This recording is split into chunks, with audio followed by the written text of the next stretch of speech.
welcome back to the channel. So a friend of mine calls me a few weeks ago and he tells me, Carlos, I want to buy some land.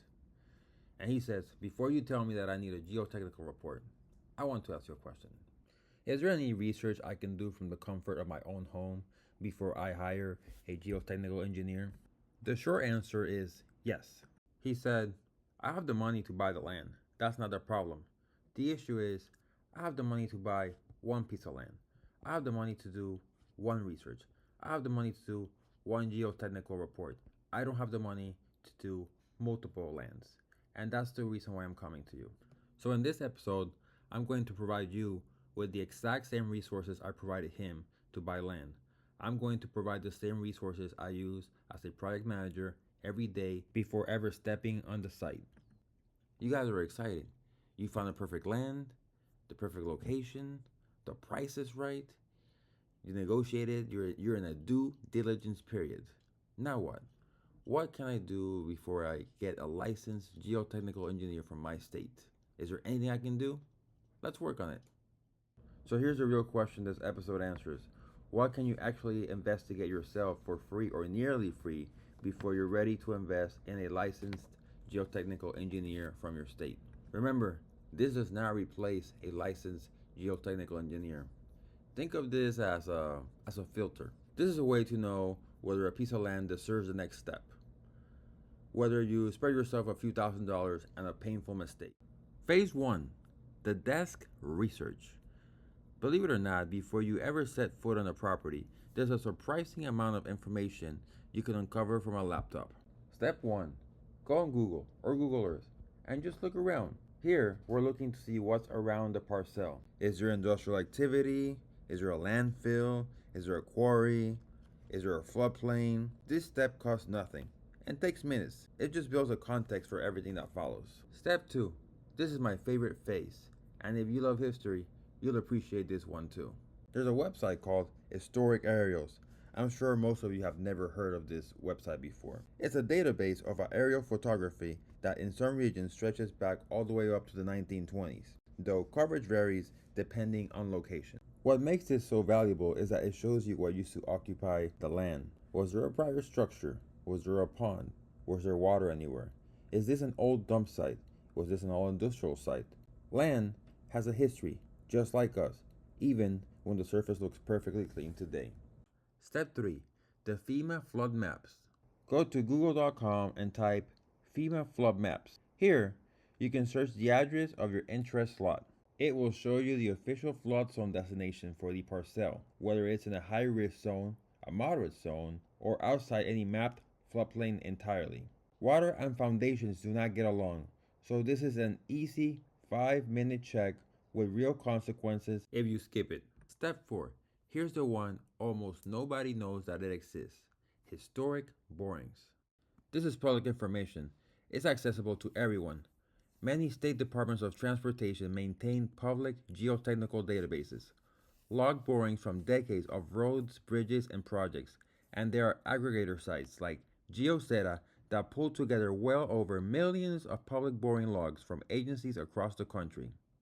Coverage isn't universal, and you likely won't find a boring in your exact parcel. However, finding one nearby can tell a great deal of information about the soil profile surrounding your parcel. Step 5. Web Soil Survey. Another free website that can provide you tons of information regarding your parcel. Drop a pin or select an entire section. It returns a real mapped soil data. It gives you texture, drainage, class, and documented shrink swell potential. It's not a substitute for an actual boring on your specific lot, but as a first pass, it's remarkably useful, and it costs nothing but a few minutes. That concludes all the things you can do from the comfort of your own home. Phase 2 is going to start with a site visit, assuming you live near the site. Go to the kitchen and grab yourself a mason jar. Grab your mason jar. Well, that's not really a mason jar, but grab your mason jar and a shovel. Now let's head to the job site. Okay, so you're probably gonna wanna head to the job site with something more than a shovel. But if you don't have a mini excavator or an excavator, grab a shovel. This is what we're gonna do. We're gonna go to the job site, poke some holes, 3 to 4 feet deep.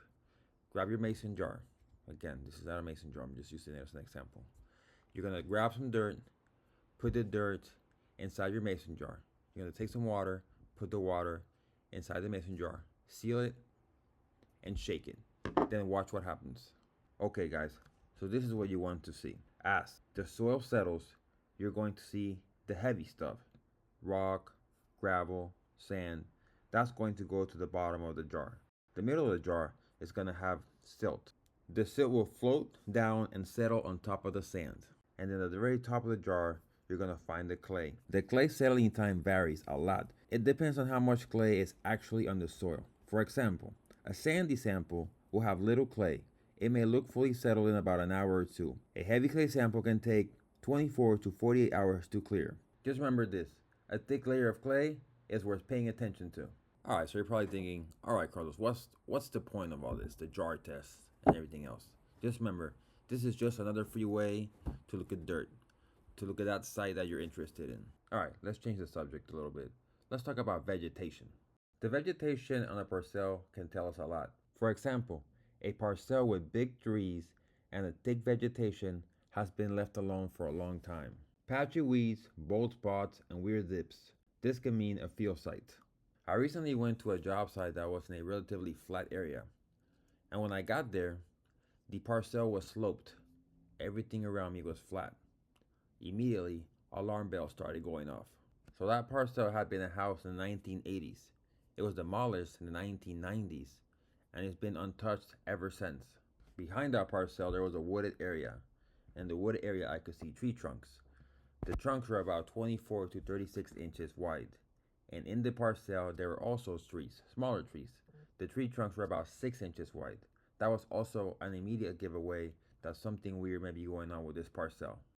The last thing you could do for free before moving forward, if you decide to get this parcel or not, if you want to contact a licensed geotechnical engineer in your state, is to go back to the job site after it rains. This is the check people skip the most, and it tells you so much. Standing water more than 48 hours after a storm usually signals poor drainage. And poor drainage means water sitting directly against a future foundation. So if you can only get to your parcel one time, make sure it's after a rainstorm. Alright guys, there you go. There you have it. All the information you can do for free before buying a parcel. Oh, and in case you're curious, my friend ran the checks. His parcel came out with a decent history, good vegetation, no flood zone. Alright guys, we are done. Hopefully this video helped you out with something. If you enjoyed what you saw, you liked the video, you want more, hit subscribe. Catch you in the next one.